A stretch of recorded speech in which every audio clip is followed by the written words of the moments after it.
guys, we're live, finally. I had planned on going live at 2 o'clock, but I had a nap and fell asleep. Sorry, you were waiting for that. And Yo-Yo Bigs, hi American Desi Mom, welcome. Welcome. Yes, you were first, Yo-Yo. Hey, Aromatic Sets, how is everybody? That's awesome. Country Cottage Soaps, Brandy, welcome. Let's just get set up here and we'll give everybody a chance to join us. Then we'll open up the Yum box. Did anybody hear? Were they here for the last one? It was so much fun. Oh my gosh. Oh, good. I'm glad you were here, Yo-Yo. How was everybody's holiday? Did everybody have a good holiday? Yeah, oh, thank you so much, American Desi Mom, for the likes. Yeah, click the likes, and if you're not a subscriber, please do. It's super fun here. Well, at least I have a lot of fun. Okay, so this I can't open. I'm going to try to find something sharp. Oh, I know what I'll use. So this is my Christmas tree, guys. And on my Christmas tree, we have a German tradition, or at least that's what my father and grandmother all told me, is we hang candy on the tree. So there's lots and lots. Hey, Martha, Wendy, welcome. You didn't get the toys you wanted. I'm sorry, Yo-Yo. Hi, Gigi, welcome. Oh, this is awesome. All my favorite people. Hey, Giggles, welcome. So we're opening up the Yum box from everywhere. So these are supposed to be Christmas and holiday themes from all over the world. So here we go. Let's open up the first part. So it's everywhere. So they've got some from Canada, some from the USA, some from Peru, and different holidays too. So in the United States, they have Hanukkah treats. In Canada, they have Christmas treats. In Peru, let me grab my glasses. I'm sort of prepared. Happy New Year, Mylene. Welcome. Oh, good. I'm glad you're doing good, Gigi. We've got treats from South Africa, Morocco, Poland, Russia, China, and Taiwan. So there are so many. And stuff. No. The Netherlands was the last one we did, right? Thank you, Yo-Yo. All right. So happy holidays. All of these wonderful fun things. I'm thinking Chinese New Year is even being represented. How cool is that? Okay. I am going to have to wear my glasses. Gone are the days when I could read without them. All right, just make sure I can see. All right, so Universal Yums wishes you a happy holiday. Hi, Yo-Yo. So we've got treats from Peru today. How awesome is that? Hot chocolate is Peru's favorite drink in December, even though it's a warm 77 degrees. Is it warm today, Yo-Yo? And do you drink hot chocolate? Oh, good, Gigi. I'm glad you're all getting there. All right, so we're going to do the quizzes, and we're going to talk about the different holidays, because we've got Christmas, Hanukkah, Ramadan represented. I don't see any Kwanzaa, but maybe. I don't know. We'll see. There are so many holidays this time of year. Diwali is just finished, and what other holidays are people celebrating? Yes, you drink hot chocolate. That's awesome, Yo-Yo. My Christmas was awesome, Gigi. Thank you so much. My kids really, really spoiled me. Hello, Louise. Welcome. Yeah, I'm guessing it's different from chocolate milk. It's probably, I actually like my hot chocolate with very little sugar. Does anybody else like hot chocolate that way? I was introduced to a drink called Choffee. And this is just getting glares. And it's basically cocoa nibs and cocoa powder that are put in a coffee machine and drained into, it's just the put in a coffee maker just like coffee, and it's delicious. But it's, you have to add your cream and your sugar in it, which is kind of yummy. Getting thirsty? Well, coffee is something you might be able to have because there's no sugar and stuff in it. Gigi, you might want to look it up. I also will sometimes. I'm kind of weird. I also like just cocoa powder in hot water sometimes. And if I'm doing keto, I can have a little cream. It is so chocolatey that right. You're right, Martha. Welcome, welcome. Oh, we've got such a wonderful big group. This is going to be so much fun. So basically, I'm going to ask questions about trivia, and we're going to do the games that came with this, and then we'll taste all of the goodies from around the world. So it's super, super fun. And we're going to talk about the holidays that they're covering first, because most of us have, it says the games are back. So the games on the back. So there's some games here that we can try to do. I don't know if I had the Universal Yum for the whole year. I might have. If I do any good with these matches, I'll know if I did. Welcome, Patrick from Soapy Oaks Farm. Everybody, get a chance to check each other's channels out if you get a chance. And if you like them, then please subscribe to them and support them. It's how we build a community here on YouTube. It's super, super fun. And everybody has different channels, which is awesome. There's other soap makers like Patrick. There's gameplay people like Gigi. There's all of you guys have such awesome different channels. It's fantastic. Thank you. Okay. All right. Let's get started. So the first holiday, when we celebrated it in our house, how many people celebrated Christmas? Christmas was December 25th. And was first celebrated in 4th century Rome. Did anybody else know this? To commemorate the birth of Jesus, Christmas is now the most widely celebrated holiday in the world. The festive affair is observed by 160 countries worldwide and is celebrated by about 9 out of 10 Americans, regardless of religion. While many cultures have developed their own unique Christmas traditions, typical celebrations include family gatherings, decorated trees, a tradition in Germany, credited to Germany, large feasts, and visits from Santa Claus. Now, I have heard that in Japan, Christmas goes on for till the end of January. They keep their trees out. So I don't feel so weird because half my family's in Japan. So maybe I'll just blame it on my in-laws. That I love having my Christmas tree up. This Christmas tree is not coming down until probably right before Valentine's. You moving to Japan, Gigi? It's a fun time of year. It can be really, really, really fun. I mean, it's hard when you don't have all the people that you're used to having around you, but you find what you're looking for. Always. That's what I found about life in general. And if you're looking for joy, you'll find it. Okay, next holiday. You're a Christmas person, Gigi. Oh, I'm glad it's a great Sunday for you too. I just had the most wonderful Sunday, and I'm so, so glad to finally get on here and get live with you guys again, because I've been wanting to open this and I couldn't open it without you guys. All right, so the next holiday, and I don't know if any of you celebrate Hanukkah, but it is December 2nd through the 10th in 2018. This year, it was the 2nd to the 10th.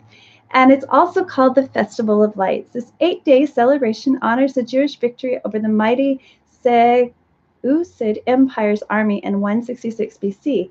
As the story goes, the Jews took back their temple in Jerusalem after the war, but were left with only 1 day's worth of fire-generating oil, which miraculously lasted for 8 days.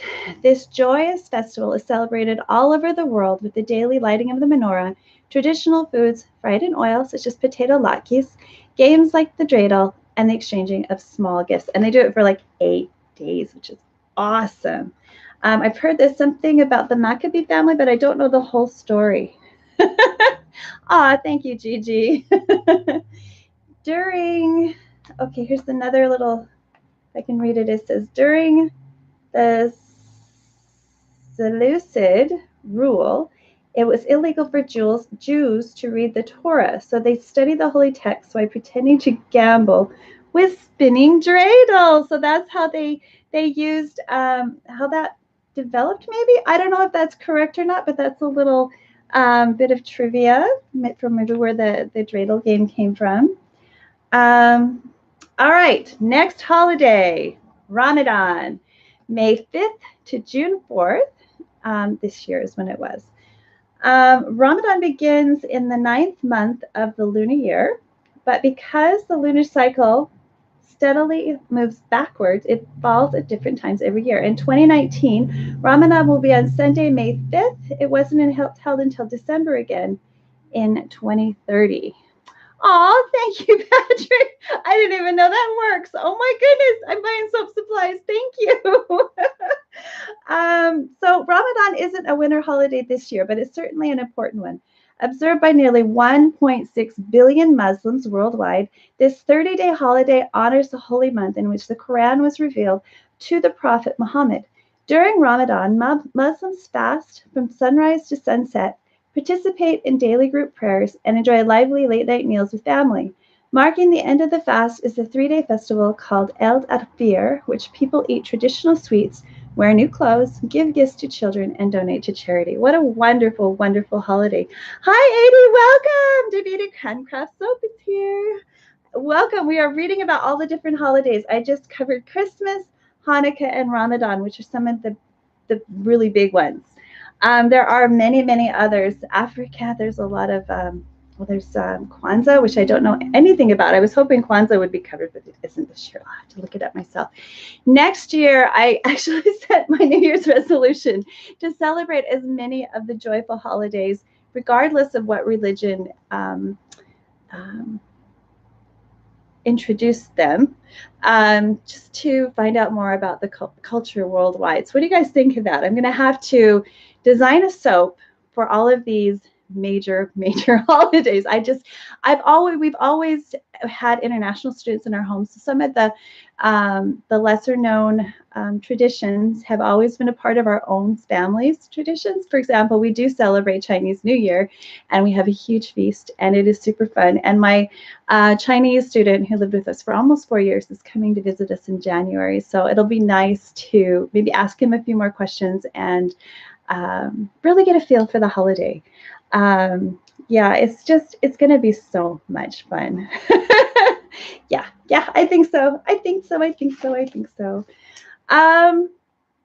All right, so first question. Is everybody ready? I love this part. I love trivia. Okay. 1. Now, these are questions from all over the world, not just the treats that are represented in our box here. So the first question is, and please put your answers in the comment box. Ukrainians decorate their Christmas trees with A, shoelaces, B, tinfoil, C, bunches of grapes, or D, spider webs. Now I hope it's not spider webs, but this is all different.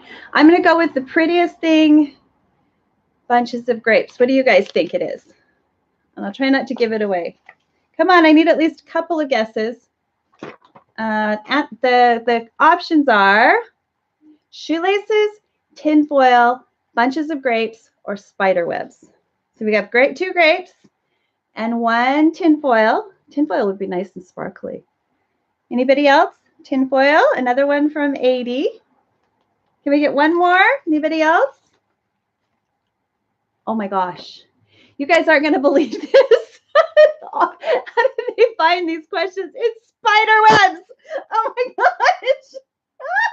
Ukrainian folklore tells of a poor family that grew a Christmas tree from a pine cone, but they had no money to buy decorations. When they woke up on Christmas morning, they saw that spiders had spun webs around the tree's branches to decorate it. Today, locals decorate their trees in this manner to bring good luck in the coming year. Can you believe that?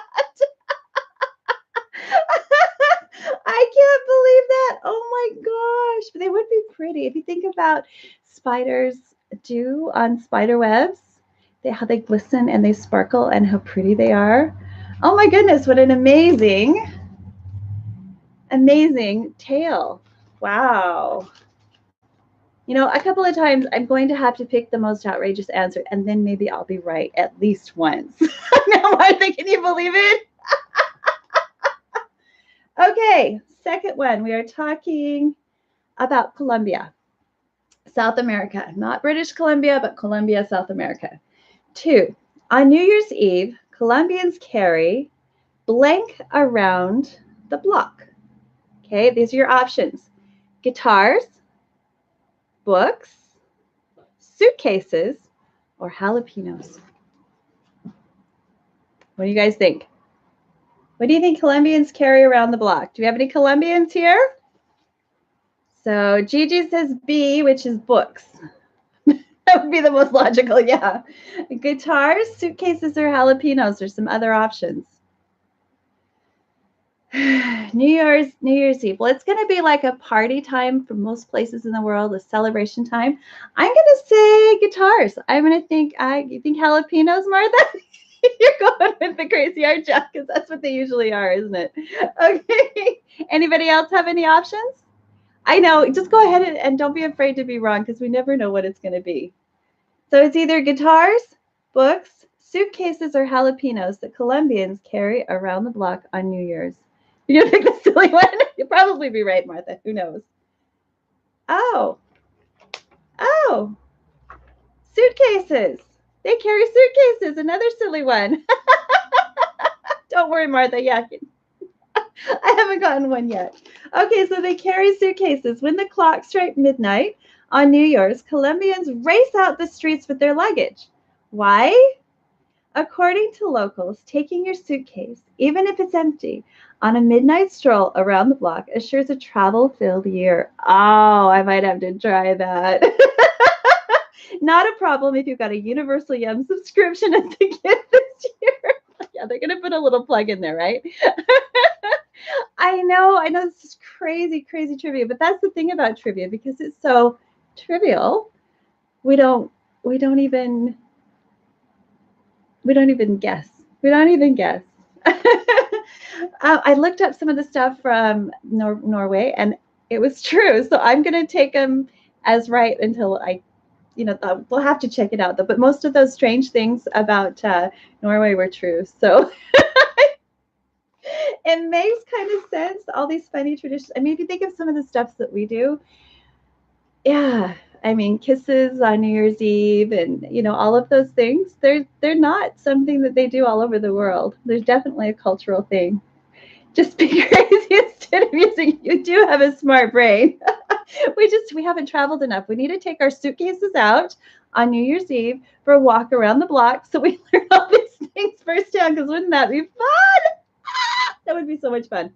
All right. Now, we just did Norway, so maybe this was covered in the Norway box. All right. Norway's holiday kransekake cake contains A, a solid gold coin, B, a bottle of wine, C, smoked salmon, I hope not, or D, a black pearl. Now, the thing about those island nations is there's a lot of fish and things. So I don't know, guys. The salmon's in a can. No, it just is smoked salmon. Holiday kransekake. Does anybody know Norway? Gold coin? That would be the neatest thing. I agree that's what it should be too. All right. Anybody else want to guess? Salmon? There you go. Coin. Okay. All right. Let's see who got it. Oh my gosh, none of us again. It was a bottle of wine. Want to make a holiday toast in Norway? First, you must finish the kransekake. This tall, cone-shaped cake is made with 18 or more layers, decorated with ornaments, flags, and firecrackers. Served on Christmas or New Year's, this towering treat is eaten layer by layer, slowly revealing an entire bottle of wine in the center. That must be gorgeous. I'm going to have to actually look that one up. What do you guys think? Is anybody else going to look that up? It's called a kransekake. So Kransekake. So instead of C's, K's. Kransekake. Ha! That is hilarious. Well, if you eat the cake and then you celebrate with the wine, you're less likely to get drunk, right? There we go. Oh, I'd have to make mine with sparkling juice though, because I love that stuff. All right. On the first day of Ramadan, residents of Istanbul are woken up at 2:30 a.m. by a 30-minute firework display, B, the sound of a single trumpet, C, 2,000 drummers, or D, a giant bell. Well, any one of those things would wake you up, right? So I'm thinking, I don't know. Don't they have lots of bells in Istanbul? 30-minute firework display? That would be really cool. Firework display would wake you up. You guys are saying firework display? You're saying bell? I'm saying bell too. And the trumpet is AD. Let's see if you got it right. Where are we? 4.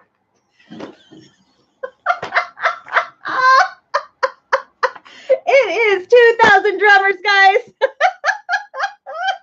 No need for an alarm clock during Ramadan. Throughout this holy month, thousands of brightly dressed drummers wander the streets of Istanbul, waking residents for sahur, the last pre-dawn meal before fasting begins.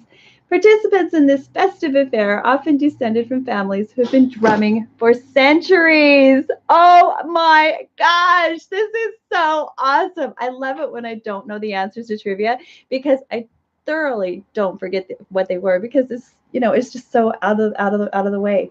Oh my goodness, so 2,000 drummers through Istanbul. That is totally cool. Although if you don't celebrate Ramadan, it's probably not such a great thing. Gigi is getting upset. I'm sorry, Gigi. This is hard stuff. Okay, here's one. I should get this one. My family is from Germany. I should know this one, but I probably don't. Okay, number 5 is a German-based one. Germans welcome the new year by eating donuts filled with jelly, liquor, mustard, or onions. I'm going to say jelly. What about you guys? Do you think it's liquor, mustard, or onions? I don't think Germany makes. Oh, I don't know though. I don't know, guys. Come on. What do you think Germans fill their donuts with? It's jelly, isn't it? Please, please, please tell me it's jelly. Although they just celebrated Oktoberfest, but no, it's jelly. Okay, does anybody else have a guess? Onion? Onion 80? You might be right. You might be. Anybody else? Onion, 2 onions. Oh my gosh, it's all of the above. So we're all right. We're all right. If you ever find yourself at a German New Year party, be prepared to eat lots of Berliner, a traditional donut filled with fruit jelly or egg liquor. But be warned, some random pastries will be stuffed with mustard or onions as a practical joke to kick off the new year. Let's hope that you're the one laughing. That is so fun. Oh my gosh. That's like, maybe that's why I love Birdie Bots, every flavor beans. In fact, I'm a little bit of a nut because I will take those little Birdie Bots, every flavor bean, and put them in a big Costco Jelly Belly mix. And then when we watch movies and stuff, I will throw that out. Of course, the last time I got a vomit flavored bean, I didn't eat them for a really long time. Donuts filled with mustard and onions and liquor and jelly. Oh my goodness, that is just too fun. Okay. You guys ready? I know, right? Now, the last 2 are practical jokes, which is funny if you're not the one eating it. So be careful when you bite into a Berliner on New Year's in Germany, guys. So if you're in Germany, be careful that you get the sweet, yummy ones. I was watching some show where it was like a Darrett thing, and there's actually a company that makes these kind of donuts, these crazy, savory, weird donuts, and people buy them. I know it's not voodoo donuts, but it's anybody remember that company, that donut company that makes all of the crazy, scary donuts? Oh, if I think of it, I will blurt it out at random. Okay, so we're going to another part of the world. Get all jelly filled. India. Anybody here from India? Did I miss anybody visiting from India? I have a lot of Indian channels in my group because I love Indian food, and these women are amazing cooks. Oh my gosh. They are amazing cooks. I think we might have one. So these are Indian traditions at this time. So if you're there, we're probably talking about Diwali. That is another holiday. Okay, India. Oh no, but it's Hanukkah. This is Hanukkah in India. Now this is a hard one, guys. As if the others weren't hard at all. In India, menorah candles for Hanukkah are made with A, cinnamon sticks, B, coconut oil, C, dried fruit, or D, hot peppers. Well, I'm a soap maker, and I know that soap doesn't burn. I know there are people who think that there's soap, that you can make a candle out of soap. Well, you can't, because this soap's been changed chemically. And the only thing on this list that will actually burn like a candle is coconut oil. So I'm guessing coconut oil. If they're just lighting stuff on fire, I'm going to be really disappointed. Although cinnamon sticks might smell like incense, and it is India. Is there any other things that could be burned that would be awesome? Hot peppers, not so much. That would just kind of burn, wouldn't it? Okay, Martha's voting for. Welcome, Sunshine Cooper. Welcome, welcome. We are doing trivia from the Yum Box, Universal Yum Box from around the world for December. And we are on trivia question number 6, which is, in India, menorah candles for Hanukkah are made with A, cinnamon sticks, B, coconut oil, C, dried fruit, or D, hot peppers. And everyone has voted for coconut oil. Oh, no, Aromatic says this hot peppers. You're probably right. You're hungry because pretty soon I'm going to be cracking into these goodies, Gigi.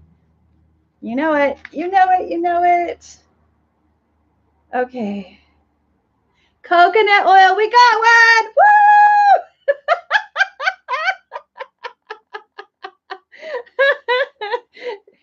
80 from Davita got it right. I got it right. Who else got it right? Were you guys all thinking coconut oil, but were too afraid to put it up? Okay, coconut oil. You won't see people lighting wax menorah candles in India. Instead, locals light wicks dipped in bowls of coconut oil to honor the holy story in which one day's worth of oil burned for 8 days. Many Jewish locals also replaced traditional latkes with barfi, a sweet confection made out of condensed milk and fruit. That one, I've seen barfi made with condensed milk and carrots. That's really, really good. Have you guys ever had barfi? It's delicious. It's delicious. And when they say fruit, they sometimes mean nuts. Did you know that? So like pistachios and stuff. Okay. So it was coconut oil candles, not hot pepper candles, unfortunately. Although that, if they made them out of wax and just, tried to trick us. You've never had it before? Welcome, Pinky Daniels. Yeah, but I know. It doesn't sound like it'd be delicious in English, does it, Gigi? Yeah, it's BARFI. Not why, because that's kind of right. What some people will be doing New Year's Eve. All right, so we're at number 7. Exactly. But barfi is barfi. Maybe I'm pronouncing it wrong. Is there anyone from India? Is it dessert? Okay, December, number 8. On December 25th, it's a tradition for Japanese people to eat. I know this one. So I will not answer this one. It's the only one I think I'm going to get besides coconut oil. A, KFC chicken. B, the spiciest bowl of ramen possible.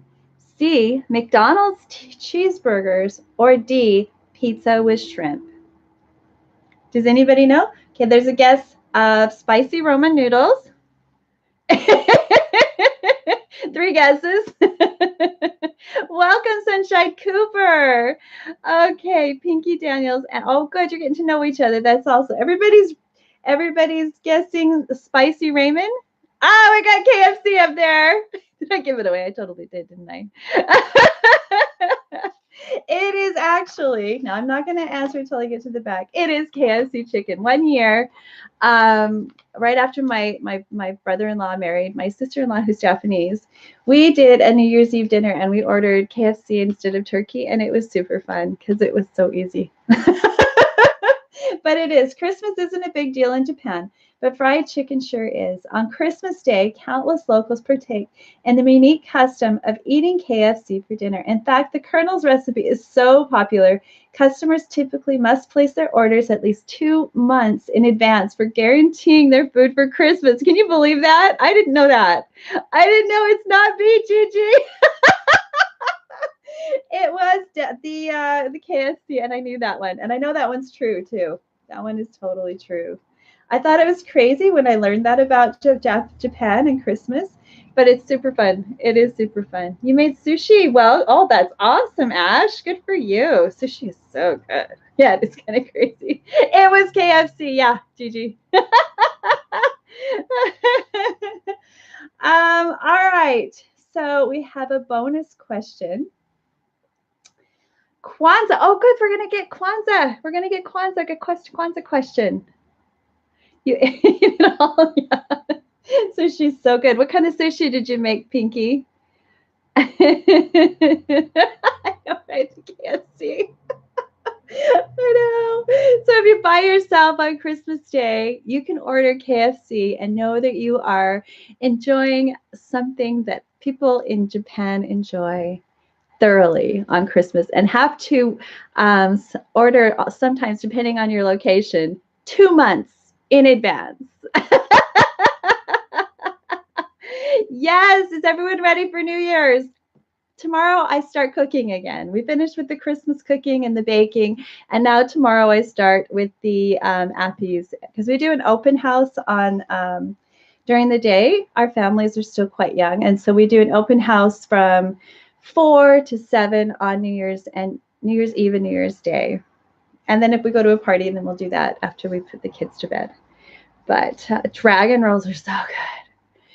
You know, we make, there's a sushi place here in Victoria. If you love sushi and you come to Victoria, it's called Sushi Island, and they make a Godzilla roll that is out of this world. It comes on a plate that's like a platter size, like a turkey platter size. And then it's like a California roll, but it's got deep fried shrimp. And the pieces are this size. And then all over the top of it, they make it look like a dragon, or like Godzilla, I guess, but it looks kind of like a dragon to me. Like they put the little whiskers and the eyes and the antenna. And then they take deep fried tempura, and they little tiny shreds, and they put it all over it like hair or scales. And then they drizzle it with like this spicy sweet sauce, and it's like Thai sauce and maple sugar. I think it might even be maple syrup. I think it might even be a Canadian version, because there's bacon and maple syrup mixed on it. So good. Oh no, it's not Australia, Victoria, British Columbia, Canada. One of these days I'm gonna go to Victoria province in Australia. That would be awesome. So we do have Pinky Daniels is from Australia. Yay, you're enjoying the sun, aren't you? This year I really, really, really looked for something so I could make an Australian soap, because one of my favorite holiday songs is Six White Boomers. I wanted to do a Six White Boomers, no white boomers. Soap. I wanted to do it so bad, so I'll have to do it for next year. Now that I have a 3D printer, I'm hoping to be able to figure out how to make my own little custom shapes so I can actually do that. That would be super, super fun, don't you think? 46 degrees. I would say in Celsius, right? Oh my gosh, that's hot. Holy cow. Oh, yeah. Yeah, that's my favorite. It's one of my favorite songs, but I couldn't pull it off. I was so choked because I couldn't even find a stamp or anything that was small enough to put 6 little white boomers on there. That would have been so cool. All right, so the bonus question. Let's get the last one. It's kangaroos. You got to find the song, Gigi. 6 white boomers. Look it up and listen to it. It's so cute. It's like the funny one from the States. Because it's summertime in Australia right now, so they're like dancing in the sun and having barbecues, while the rest of us are freezing our butts off or trying to get in out of the rain. It just rains here. Although it was so cold this morning, we ended up with some black ice. Yeah. Okay, last question. Kwanzaa originated in which country?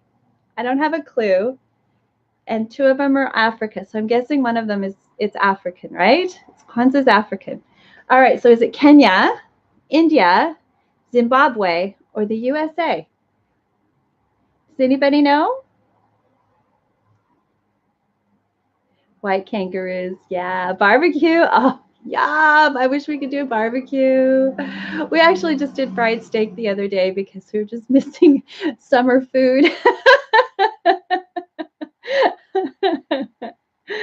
You think it was USA, 80? USA? I think I'm going to go with you guys. Oh, but Kenya and Zimbabwe, I keep thinking, oh, I don't know. What do you guys think? We've got USA. We got Kenya. Does anybody else want to make a guess? Kenya, India, Zimbabwe, or USA? The origin of Kwanzaa. If it's India, I'm just going to throw the book down. It's USA. You guys are so smart. In 1966, Dr. Mualana Karinga, I'm probably saying that wrong, I apologize, a professor of African Studies at California State University, created Kwanzaa to bring African Americans closer together. Today, people all around the world observe the week-long event, which honors African heritage and emphasizes the 7 principles of community. Well, since that's, learning more about different holidays is in my my New Year's resolution. I'm looking forward to learning more about Kwanzaa because I've heard that it's fun. Does anybody else celebrate Kwanzaa out there? Anybody at all? Because I will be celebrating it next year. That is for sure. All right, that just sounds like so much fun. Community is so important, and that's kind of what we have here. We have our own community here as well. All right, so let's get into the goodies. All right, what have we got here? Let's see if there's another game. Oh, this isn't stuff we can play together. Cast your vote for your favorite and least favorite yum in every box. How to vote? Put your initials in the box that corresponds with the yum award you're giving. Each person can vote for only one snack in each award category, so choose carefully. So I guess like you can vote for the best, second best, the worst, and the weirdest. And as you guys know, there were lots of weird things last time. Not too much from Norway, but the Taiwan box was crazy. Oh yeah, that peanut butter chocolate mochi, I really like that. I think that one is my favorite. What else do they have in here? Haggis crisps. I didn't get to try those. There's some people from the UK. Have you guys tried haggis crisps, Gigi? That doesn't sound like fun. I probably could handle things with, what's that yeast spread called? Marmite chips. I think those are a thing, right? No, sounds gross. I actually, when I was in Scotland, I really liked the vegetarian haggis, but it's not really haggis if it's vegetarian, is it? Let's get rid of some stuff that's popping up. Okay, goodies. Let's get into the goodies. Oh my goodness. Okay, so first thing is something called sweet egg yolk flavored popcorn. Hi, Chris. Yeah, it's good. Gigi says it's gross, so don't bother. All right, so these are sweet egg. Let's find out where they're from. Sweet egg yolk popcorn with an egg yolk flavored coating. You might think of eggs as an ordinary breakfast item, but in Taiwan, there's so much more. Eggs, specifically the yolks, hold important significance to locals and are the focus of several holiday celebrations. During the summertime Dragon Boat Festival, the Taiwanese prepare special salted egg yolk ducklings called zongzi, which are placed as offerings at temple altars. During the Mid-Autumn Moon Festival, locals celebrate the lunar cycle of baking mooncakes, which is something we do. I actually have my own mooncake press, one of the traditional ones, not the kind that you use to make bath bombs, but one that's like it's a paddle made out of wood for making egg mooncakes, which are delicious. I prefer to make mine with lotus paste or the red bean paste, but I'm not real keen on the salted egg yolk. It's not really my thing. I have tried them though. They're very, very salty, and that salty sweetness, I can understand how you could definitely acquire a taste for them. The Mid-Autumn Moon Festival locals celebrate the lunar cycle by baking mooncakes, sweet pastries filled with egg yolks, which are meant to represent the full moon. Given the importance placed on salted egg yolks in Taiwanese holiday traditions, it's no surprise that one of Taiwan's largest snack food companies created a popcorn coated with the essential ingredient. With its salty corn crunch and sweet buttery coating, this excellent snack brings you a bit of Chinese Taiwanese tradition and lots of fun. So let's see. You guys want to try it? Right. Oh, it smells really good. Okay, here's your bite.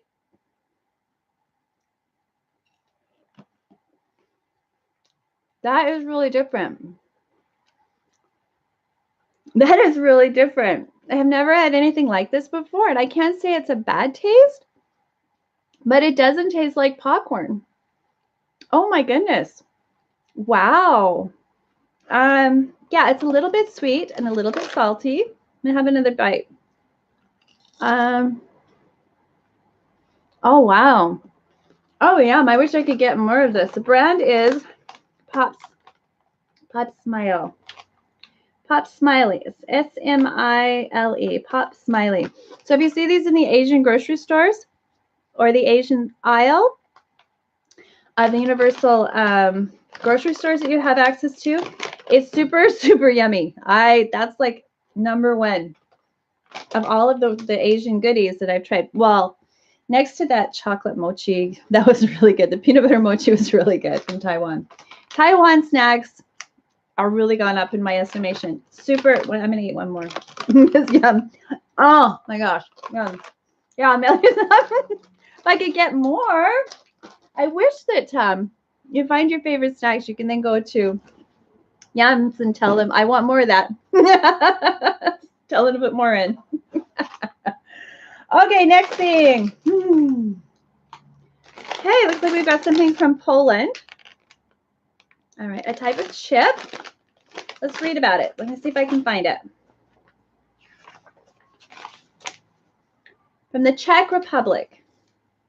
Now I'm going to try to pronounce this, but I don't know if I'm pronouncing it right. Strzelniki Bamburki. Mustard potato chips. Oh, my favorite pretzel snack are those Schneider's honey mustard. Does anybody else like that? All right. Think this is just a bag of chips? Think again. You're actually about to indulge in an authentic Czech holiday feast. Every year on December 24th, Czechs celebrate Sundry Den, or Generous Day. Oh, we're getting some more holidays here. This is awesome. This is a really good start to my Soapy goals.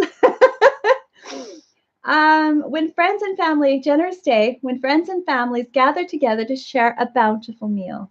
Once the sun has set and the first star appears in the sky, the signature spread is served. Fried fish with heaping mounds of brambore salat, a zesty potato salad made with mustard, These potato chips deliver all the savory, spicy, and tangy flavors of Bramborvi Salat for a true Czech celebration. Chips for holiday dinner? We'll take it. Oh, isn't that neat?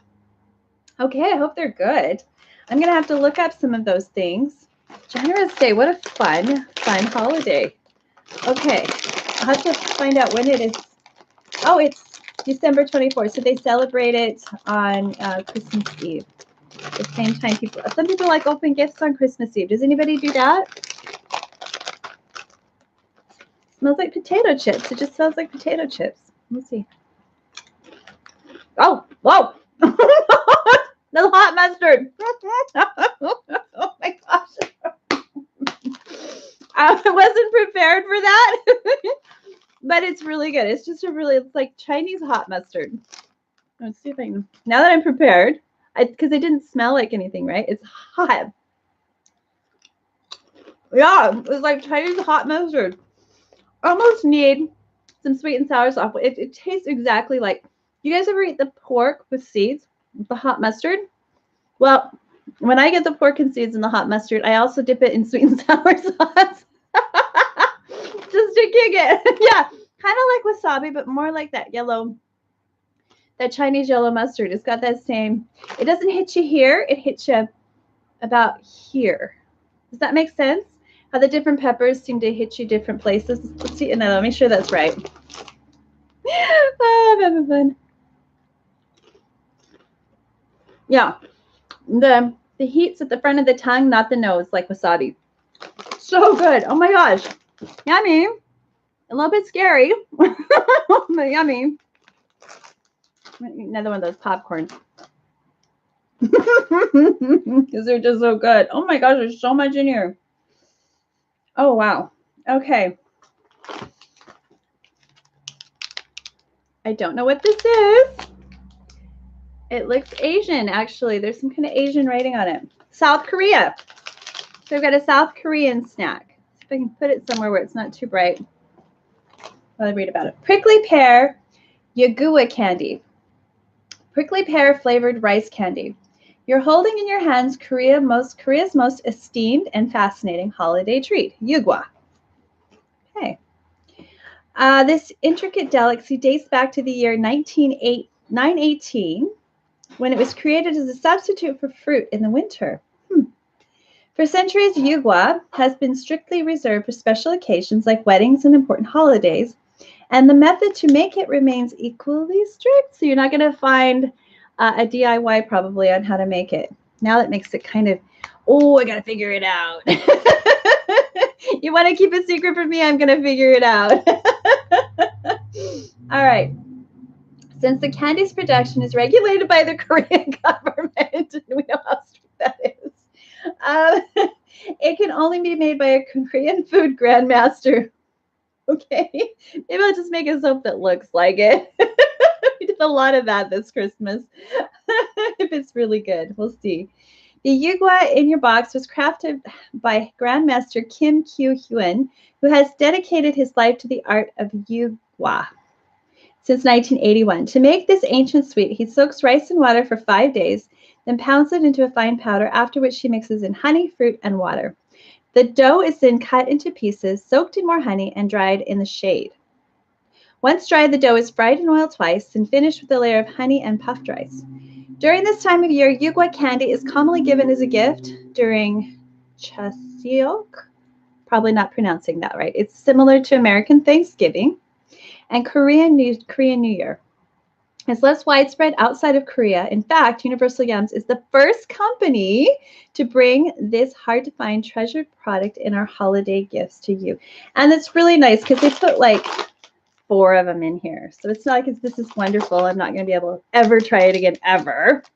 Yeah, I don't think if I was Korean, maybe I'd do better. It's very, very light, almost like feather light. So it's not fruit-like at all.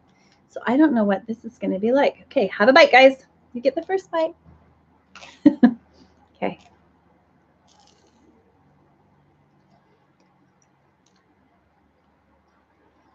It's like marshmallow candy, but I don't taste any fruit. Have you guys ever eaten prawn chips?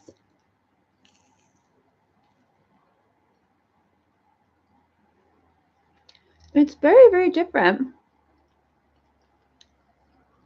I'm not sure. I guess the sweetness is honey. It's not overly sweet. And it's definitely fried. I would say it's a acquired taste. It's very beautiful. I mean, look how pretty it is. Very pretty little pink. Interesting. Sticks a little bit in your teeth. It was okay. That was really neat to try it. But unlike the popcorn, I'm not going to really be looking for it unless it has more flavor. I think our palates here in North America and even just European palates in general require a lot more flavor. And that's something that I've noticed about us, you know, people from this part of the world traveling places where we season a lot of things and flavor a lot of things to Asia. Their flavors are a lot lighter. Their palates are a lot more sensitive. And it's just different. It's just different. Yeah, it's not bad. It's not bad, but it's not something that I'm just like, oh, this is so good, right? It's very, very pretty. Definitely. So you've had them before, Martha? Cool. All right, next treat. We'll pull these out. Come over here. Oh, wow. Oh, wow. Okay, we've got a cake here. I can only have a little piece of that. I don't want to. Most of these things have been savory, which has been really, really nice. But I did just have a meal, so it shouldn't like put my blood sugars out of whack. Where is it? Ooh, come on. I don't see a cake. Pandora with chocolate cream. Slow down, Jen. Oh, here it is. Maybe. Yes, it's from Italy. Okay, I'll hold it up while I read about it. Fusilli Pandoro chocolate cream cake. Pandoro translates to golden bread, and Italians certainly feel that way about it. Given how complex it is, Pandoro is one of the few goodies locals prefer to buy packaged instead of making it at home. Here's why. The intricate baking process can take up to 30 hours. Oh, wow. Requiring 4 lengthy rising periods and 3 more resting periods once the dough is rolled out. After that process, it must be then placed in a special angled mold and slowly baked to achieve the perfect golden brown crust. It's no wonder that the final product flies off of store shelves during the holiday. We're happy to have snagged one of Italy's most extraordinary varieties of Pandora to share with you. With a rich, luscious cocoa cream inside, the name golden bread couldn't be any more apt. Well, it's very, very soft. I love, hold on, I'm just going to shut the door. We're getting a lot of noise. Oh.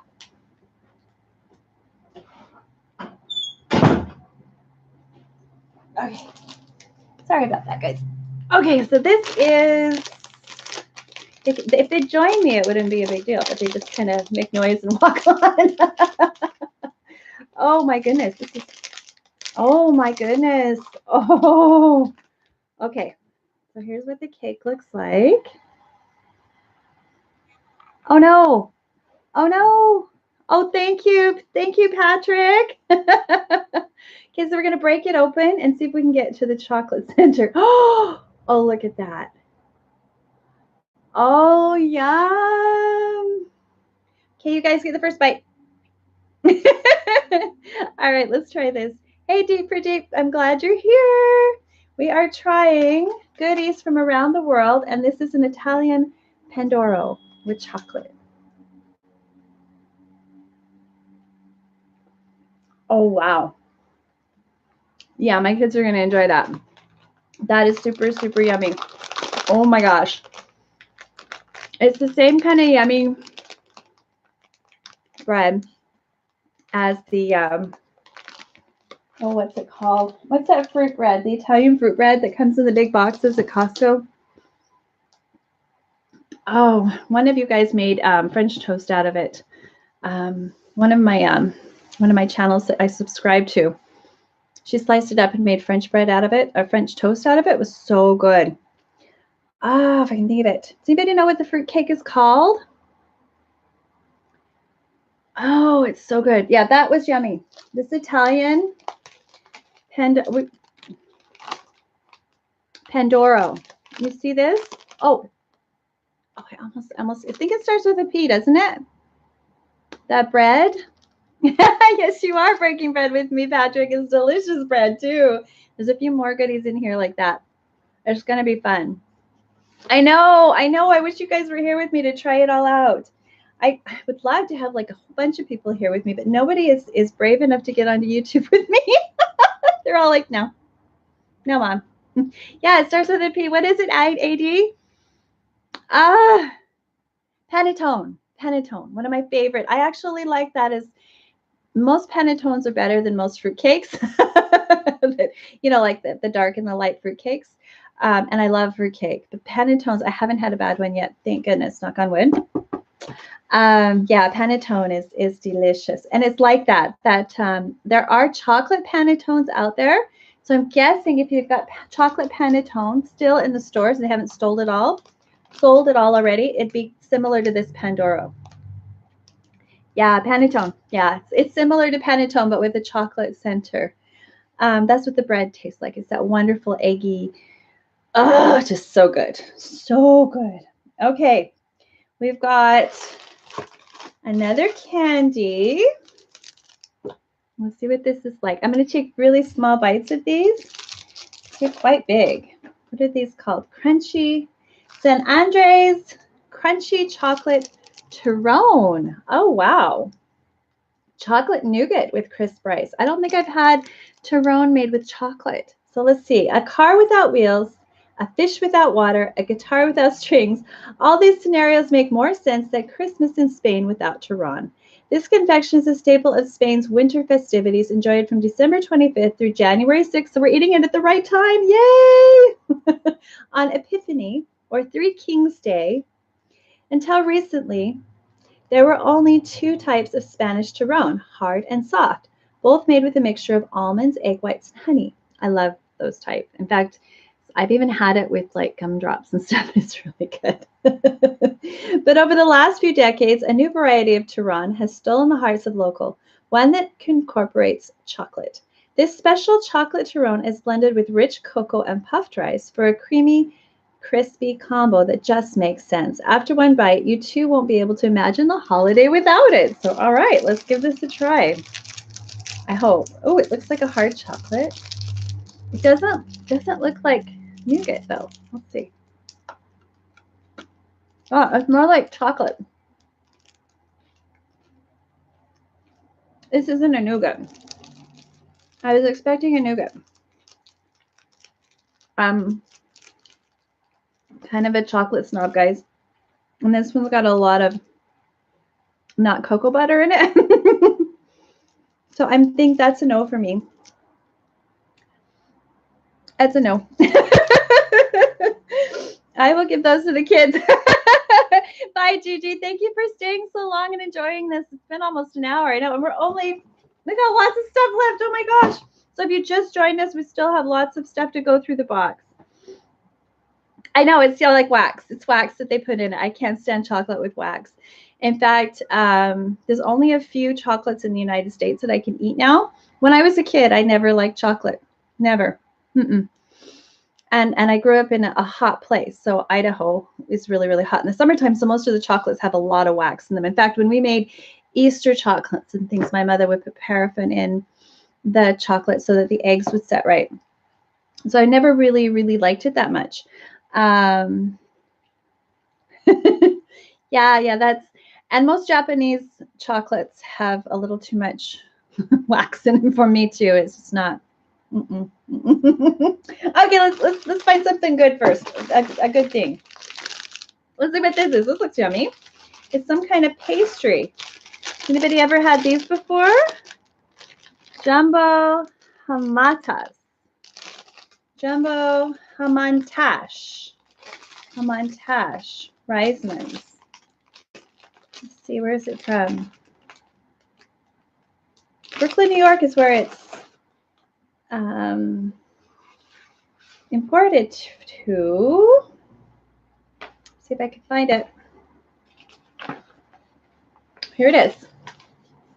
Oh, it's a raspberry treat. Okay, so I'm going to hold it up so you can see it. This isn't your ordinary pastry. Ham taschen are a special treat created for the Jewish holiday of Purim, which takes place in March. See, I didn't know about that holiday. If you aren't familiar, this exuberant holiday celebrates the saving of the Jewish people from a royal advisor named Haman, who planned to get rid of all the Jews in ancient Persia. One story suggests that the triangle shape of the Haman taschen is meant to resemble Haman's ear, which was supposedly cut off prior to its execution. I like the second one better. Another says it mimics his three-cornered hat. We'll say that's what it was, his hat. Others suggest that the filling inside the cookie means that miracles are not always openly visible, but still exist.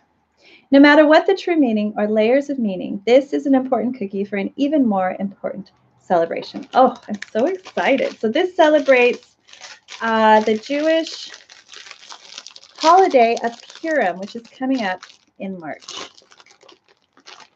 All right, I hope it's good. I hope it's good.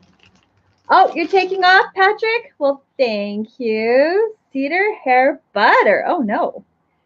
A piping disaster. Oh, no. I can't wait to see how it turned out. Okay, I'm going to break it open so I can get to the filling. Get a bite with filling. Oh. Oh. Mm-hmm. Mm. Oh, my God. All right. Okay. It's buttery. It's sweet. Even the pastry is delicious. Oh, this is really, really good. You see me making a soap in this shape for Purim? Oh, wow. That is an amazing, amazing pastry. Oh my goodness. If you have a really good Jewish baker, make sure you get some of these. In March, they are so good. Oh my gosh, they're so good. Holy cow, that's yummy. I will be eating all of that at some point. Nobody gets any of that. That one's mine. I think that and the egg thing, best treats in the whole box so far. Oh my goodness. Has anybody ever had hamanashen? Anybody ever had this before? I'm going to try to figure out how to make them.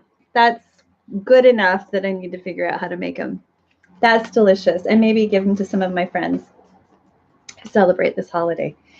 All right. Next treat. One of my favorites. Does anybody know what this is?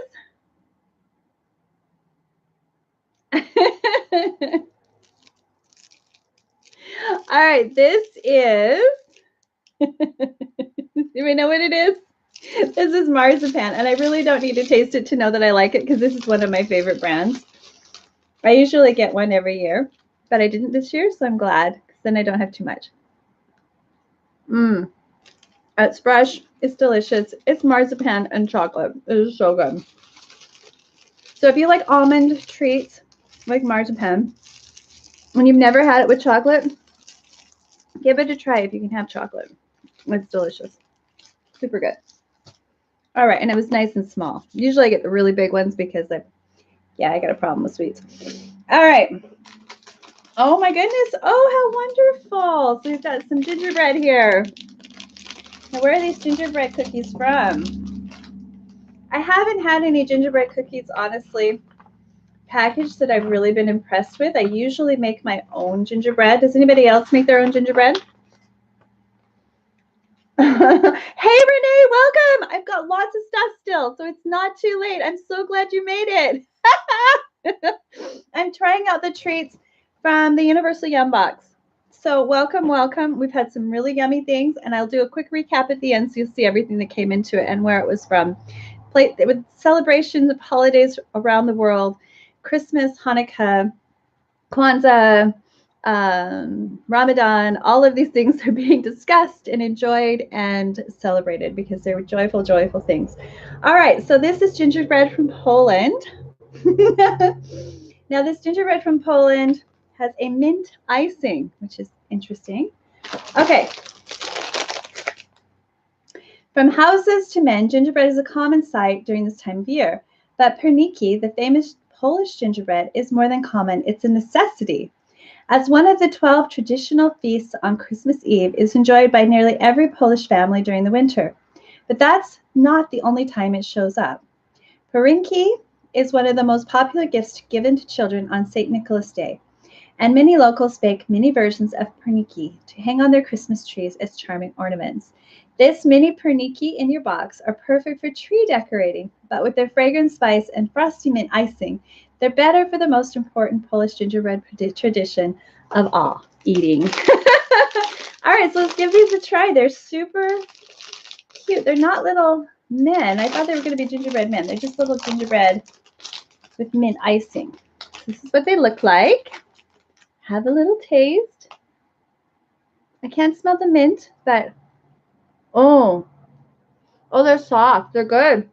They're really good. Oh my goodness. The mint icing's really good. Oh my goodness. And it gives it kind of like a candy cane taste, but you can still taste the gingerbread. That's really yummy. Oh my. That is really surprising. Just looking at these, you think it's like no big deal, right?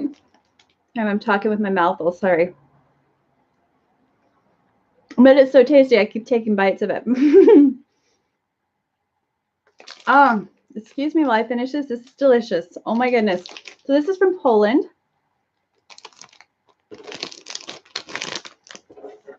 And it's called Perniki Hutsaki, because that's how it's pronounced. Maybe if you can find a recipe, you can try it out.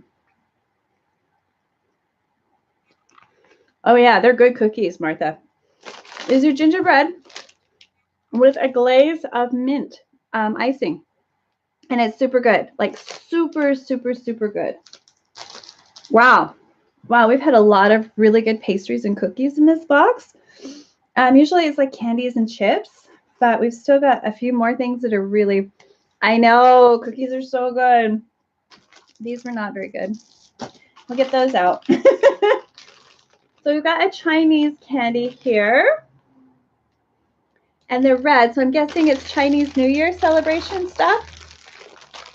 I've tried a lot of these because we have a really, really large Asian population. You'll find that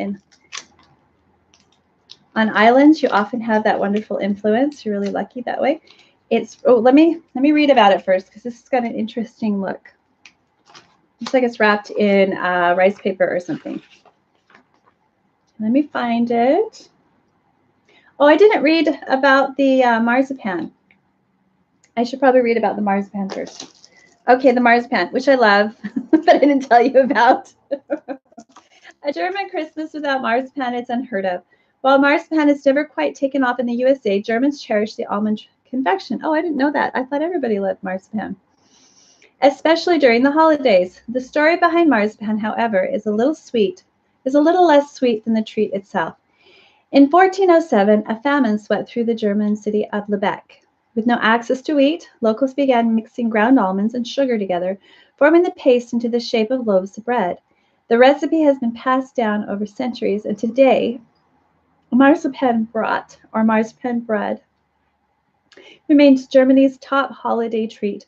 While some companies use peanuts and potatoes in their recipes to cut the cost, the marzipan in your box is made in the traditional way, with only raw almonds and sugar, and finished with pure dark chocolate coating. We're calling it now. This sweet tradition will be love at first loaf. If you've never had marzipan dipped in chocolate or marzipan bread or Christmas stolen, especially get the kind with the marzipan in the middle.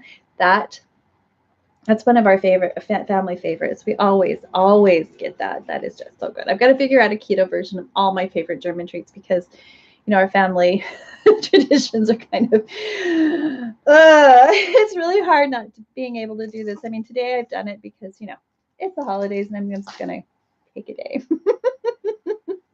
Hopefully I won't pay for it tomorrow or later, but we'll see. All right. It's totally worth it. You got to just decide what things you eat are worth it, right? I'm not going to overindulge, but I am going to taste. All right, so we've got this little candy, and I think it's from somewhere in Asia, but they didn't give me. Oh, here it is. Here's some more. Lucky New Year's candy from China. So it's red. Okay, you listening? This is a big one. If you were born, these are crunchy sesame candy, and I think I've seen these before, but I haven't really liked them very much. There's a few that are really good, but this one's, I don't know if I've tried this one. If you were born in 1935, 1947, 1959, 1971, 1983, 1995, or 2007, you are a pig.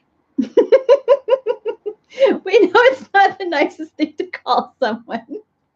Seeing red over it?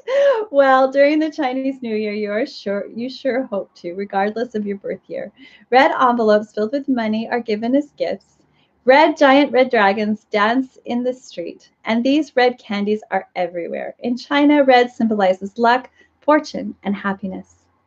And lucky for you, with this young box, you get to try China's most famous holiday candy. This iconic confection is made with crumbly layers of black sesame and peanut, and it's only eaten during the Chinese New Year. Of course, you can eat it on December 31st, but if you're serious about having good fortune in 2019, you should wait until February 5th. Oh, so that is coming up. Right, because in October was the Mooncake Festival.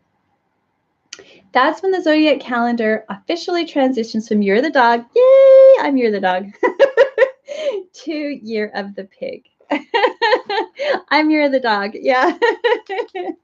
All right, so here we go. I think I've had something similar, but maybe not this brand. I'm going to take a very, very small bite because they're usually quite sweet. Yeah, it tastes like a Butterfinger, but a little different. Like it's really, really sweet. It's very good. It's very good. That's a really, really good one. Oh yeah. If you like Butterfinger, you will love that particular sesame peanut candy. It's delicious. So if you were looking for it, that's the one. It's delicious. It's delicious. And they've got, oh, we've got a candy from the UK here. Pink champagne candy. Everyone wants to, there's no alcohol in it. Everyone wants to start the new year off on the right foot, but in Scotland, they take that literally. Traditionally, the first person to enter a home on Hogmanay, New Year's Eve, is called the first foot and will bring either good luck or bad luck in the coming year. To ensure good fortune, this first foot should be a tall man with dark hair. Blondes and redheads are considered terribly unlucky. Oh no, I better not be the first one in my door. Once the first foot is chosen, he must come bearing gifts: a coin for prosperity, bread for food, salt for flavor, coal for warmth, and most importantly, a drink for good cheer. The most popular drink offered for first foots, you guessed it, champagne. With its sweet and sparkling flavor, this champagne candy honors the storied Scottish tradition and is sure to start your year off right. All right, let's see. What's yummy? That's yummy. It tastes a little bit like champagne. Very good. Not that I've actually tasted champagne, but it tastes very grapey and has a fermented flavor. All right. So yum. Thank you for the UK goodie. But I know that's like almost pure sugar, so I'm going to stay away from that one. All right. So you're the monkey, Renee. Oh, that's awesome. I love this. I try to hang one of the little characters for each Chinese New Year. We've got a dragon, a dog, a pig, and I think we have a monkey too. That's awesome. And Martha and I are both Year of the Dog, which I love that one too. It's always fun. Okay, so we've got candy from the UK and Chinese New Year. They were delicious, both of them. We've got something.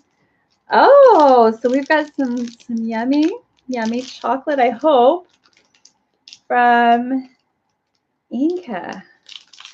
I don't know though. You know how I'm. We'll see. Has anybody ever tried this? Welcome, Peter. Get to know everybody. Thank you. My daughter helped me decorate the tree. Most of the decorations are candy, though. That's a family tradition. But we also did goodies. Maybe it's because I can't have the sweets like I like to. Really had to cut back this year, but yeah. So thank you. Thank you. My friend Patrick is sending me an ornament for my tree too, so I can't wait to get that on here. Seems like we got Santas this year. Most of them were gifts this year, which is amazing. Okay, so let's find this chocolate bar and find out what the story behind it is. Okay. All right, Sol del Cuso chocolate, hot chocolate bar with cinnamon and cloves. Oh, okay, so I can't really taste this one with you. I'll have to make it into hot chocolate. This chocolate isn't meant for eating, it's meant for drinking. Made with a blend of cinnamon and cloves, this unique bar is used to make chocolatada, a fragrant hot chocolate enjoyed throughout Peru on Noche Buena, Christmas Eve. After an extravagant family dinner, gifts exchange, and spectacular fireworks show. Oh, how fun! There's a party going on in Peru. Wow. Hey, Anna, so perfect. Welcome. I couldn't believe it either. I couldn't believe it. It really didn't feel like I was worthy of it, but that was just so lucky. I know his ornaments are so pretty. So nice of him to share so many beautiful things this year. If you're not a member of Soapy Oaks Farms, get down there, watch his videos. He's fabulous. He's a wonderful man, an amazing soap maker, and probably one of the most generous souls here on YouTube. Amazing. Hey, Penny, welcome. Welcome. We're doing a Universal Yums. We're getting down to the bottom, but as soon as I finish with these last 3 items, I'm going to show everybody. So if you just got here, there's still lots to see. Okay. So this is a hot chocolate bar. Now, have any of you had Abuelita, the hot chocolate from Mexico? That's one of my favorites. I'm guessing this is going to be something similar. Hey, Peter, make sure you get to know everybody and check each other's channels out. I will do that later. If you ever leave a comment, I will usually visit your channel and say hi. And if I like your content, I will subscribe because I love meeting new friends. So yeah, don't be shy. Make sure you say hi. So this is a hot chocolate bar. So this is meant not for eating, but for making hot chocolate. If any of you in the United States have access to Abuelita, those hex ones, those are so good. My gosh, they're so good. I love the spices and the cinnamon. I'm guessing, I can't wait to try that. That is definitely a treat. So we've got 2 items left in the box. Oh, you've got a channel. That's wonderful. If I haven't subscribed, I will definitely come and see you. And if I haven't watched all your videos, I will look through the archives because I love soap baking channels and cooking channels. And I even like gaming channels because I'm a really bad gamer. But I like watching people who know what they're doing. I only last like 2 minutes. I love travel channels. I love there's so many great creators out there, and get to know each other. It's awesome. Nature and animals. I can't wait to explore your channel, Peter. All right, so this is the next item. It looks like fudge. Mince pie flavored fudge bars. I love mince pie. Where is this from? Let's read about it. Let's see if I can find it.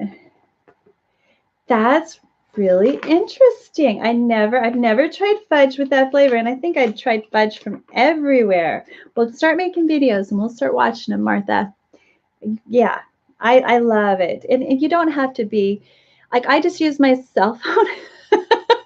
Right now I'm using my computer, but it's actually, my cell phone takes a better picture. And if you have a cell phone with a pretty good camera, you can do a lot.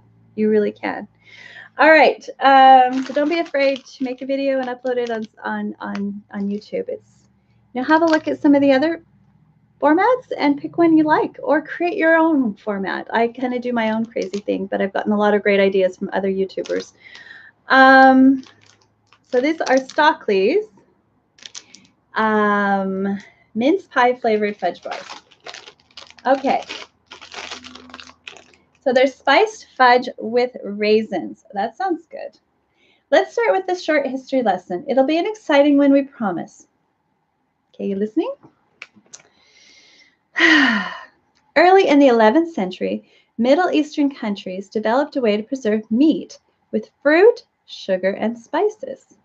300 years later, Crusaders returning to England from the Middle East brought this preservation method with them.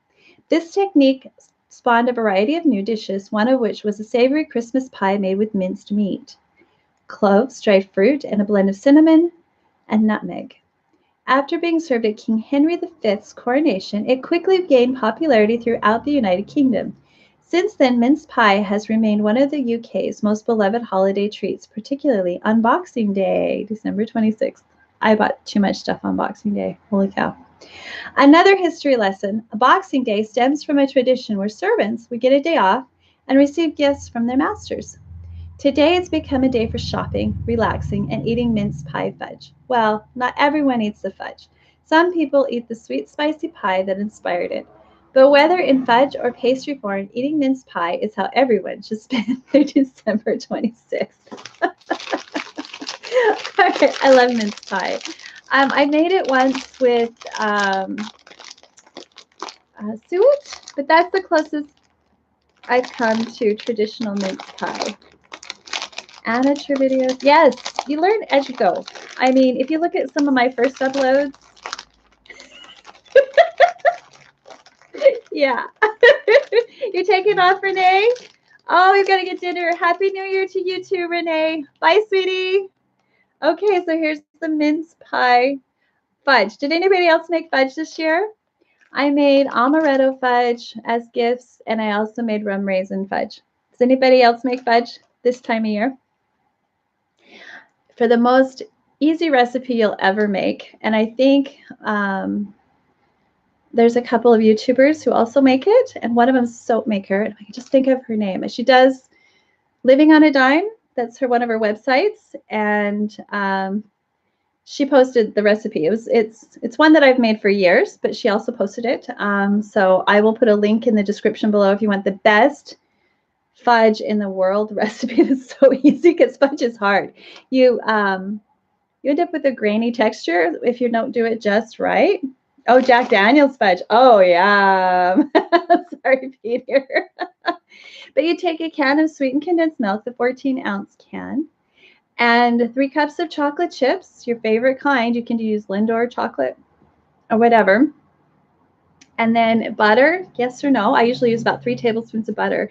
And then you slowly melt it in the microwave and then add whatever flavors that you want. So you can make it mint, you can make it amaretto, you make it angelico, you can make it, you add nuts, you can do all sorts of things. And then they have these wonderful, this year I had these wonderful little Tupperware containers, like take-alongs with the holiday motif on them that made it so easy for gift giving.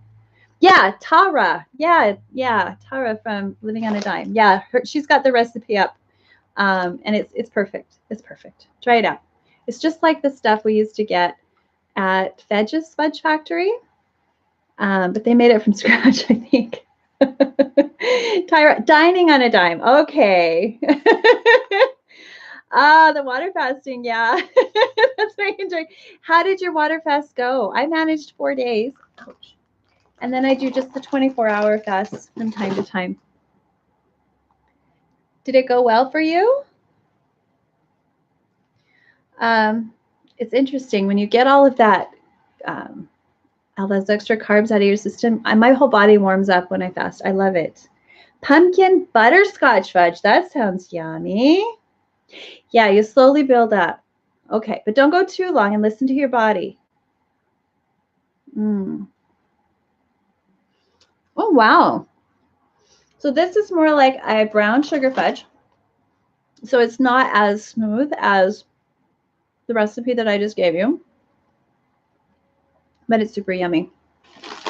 This is like the kind that you'd use your thermometer for, and has a slightly,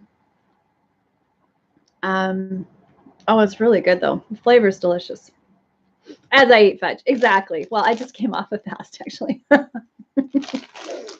I broke it with protein and everything else first. I find that if my tolerance for sugar is better, and I can only have a little tiny bite, like I couldn't have eaten that whole piece. especially not with all the other little goodies I was eating. And even now it's just kind of like zinging through my system because within a few minutes you can feel it. That energy boost that comes through your whole body as you eat something that's refined sugar. And I have one more thing that I am going to taste here. But if you eat a good, healthy meal, it's less of an impact. I don't get as swollen. And I can enjoy a little bit of a taste during the holidays. And I probably won't eat any more of the goodies here, but I am going to get a good taste and enjoy it with my very good friends here on YouTube. So the last one, baklava. I haven't had baklava in years. I used to regularly buy it at Costco. Have any of you tried the Costco baklava? Drink lots of water. I'll make sure I drink extra water as soon as I finish this with you guys. I think this is one of the longest live feeds I've ever had that hasn't gone wonky. Oh, where is that? I'm gonna have to take another. My daughter, my youngest daughter, hung most of these because the younger kids are the ones that really want to decorate the tree, and almost all of them are like clustered with 4 or 5 pieces of candy together. So, okay, let's get this open. Baklava, yeah, baklava is one of my favorites too.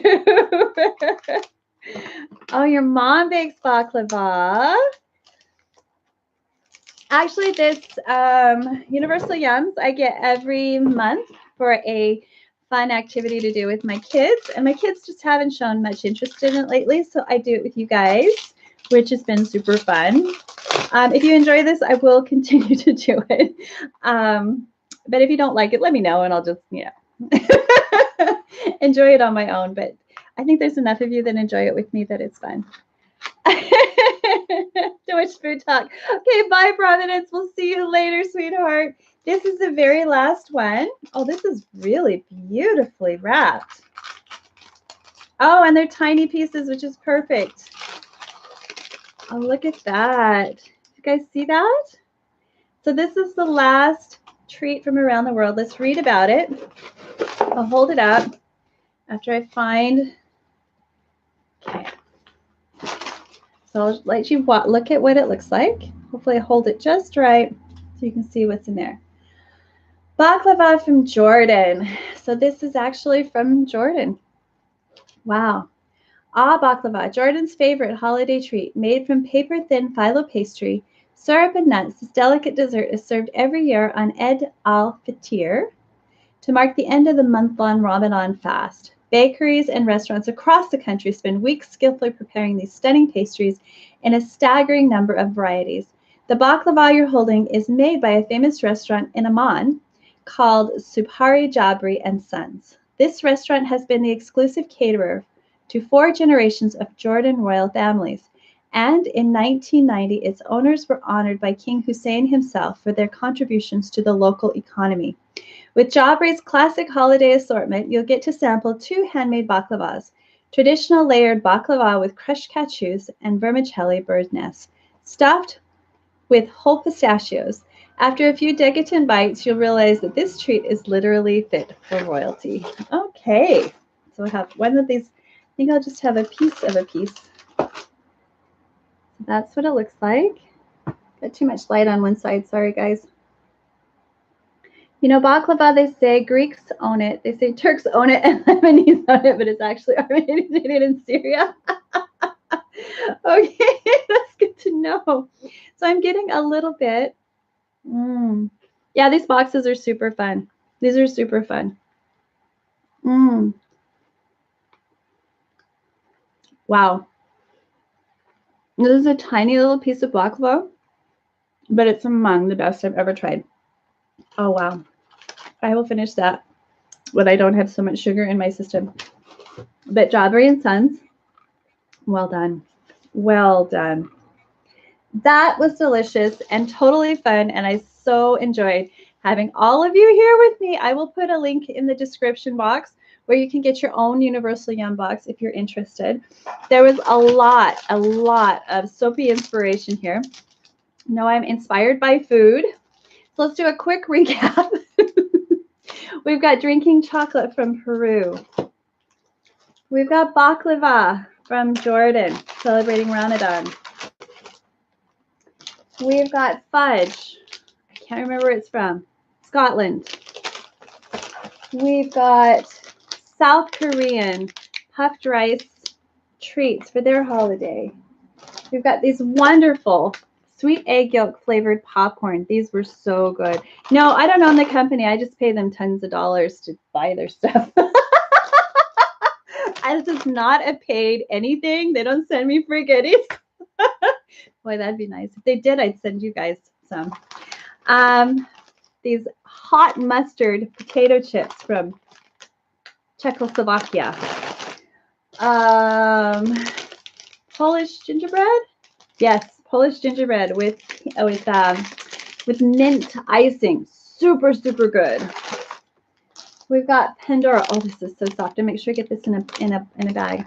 Pandora with chocolate cream. Delicious. If you can get it now, because those kind of special breads are not around. We've got a Jewish pastry here that celebrates, oh, what was it? Oh, I've forgotten the name of the holiday. Another holiday coming up in March. That is going into a bag. So I need to put it where it's not going to fall out of my box. We've got Chinese New Year candies that taste just like, what did I say? They tasted like Butterfingers. They're super good. Champagne candies from the UK. Marzipan from Germany. And really terrible Tyrone. I prefer the nougat. Sorry, guys. So this is what a Universal Yum Box Unboxed looks like. Isn't it? It was delicious. It was wonderful. My kids are going to enjoy it New Year's Eve, the rest of the treats, except for the things that I set aside for myself. I hope you enjoyed this. Thank you all for coming, and thank you for your support. Please give me thumbs up if you want to see more of this kind of content.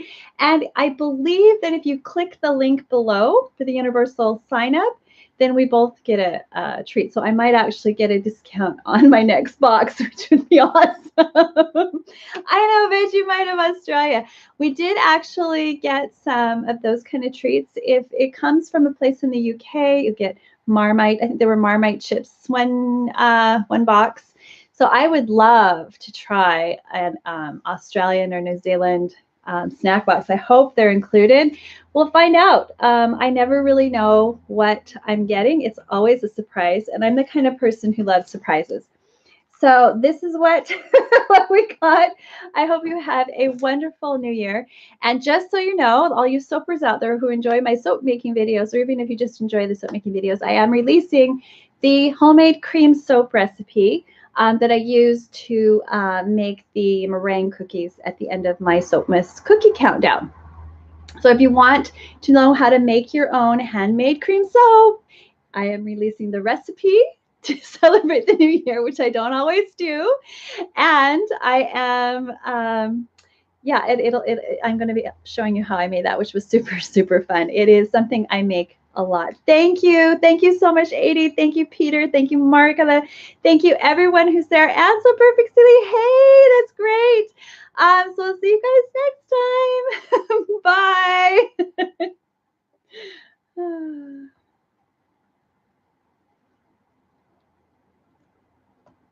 There we go. Maybe. It doesn't want to let us go.